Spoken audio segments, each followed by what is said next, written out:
footballgameplan.com, where football makes sense. I'm Emory Hunt, the czar of the playbook. Bring you a 2010 NFL Draft special of the Cincinnati Bengals. We're taking a look at their draft grades. So let's take a look at the selection that the Bengals were able to make this past weekend. Now, the Bengals came to this draft wanting to address some needs on the offensive side of football and build some depth on their defense, and they were able to do both. What I like about this draft, they found the tight end.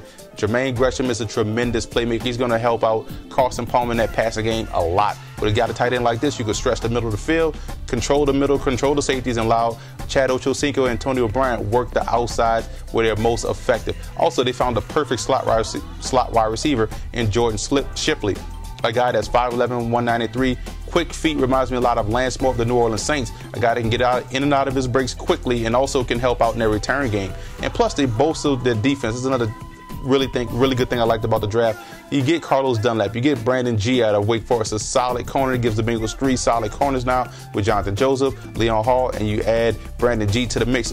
You look at Dunlap, he's going to be an important player in this defense because if he can play up to his potential, this is going to be a defense to be reckoned with in the NFL.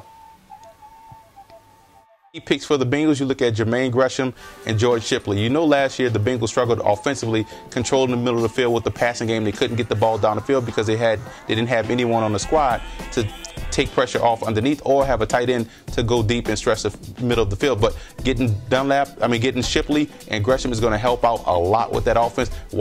This offense may now resemble that 03 offense that was explosive that no one in the league could be able to stop. An undrafted free agent has a really good chance of making the roster. You look at Jeremy Miles out of UMass. His was an all-American safety, a guy with ball skills, and what they need desperately in that secondary for the Bengals. He's a tremendous playmaker, guy that's 5'11", 190, a guy that can make a lot of plays on the football, tremendous athletic ability out of UMass. So he dominated the CAA, which is the Colonial Athletic Association, and FCS, but he is a tremendous playmaker, has a really legitimate shot to not only make the team, but be a starter on opening day. One question I have for the Cincinnati Bengals is, will Carlos Dunlap be able to make an immediate impact for this squad? He was a little bit inconsistent. It was just an understatement for the Florida Gators. Immense talent. Can he step in and play week in, week out, down after down for Marvin Lewis in that Bengals defense? Because if he can come to the table each week, the Bengals have an even scarier defense than they did last year because Dunlap is that type of a player.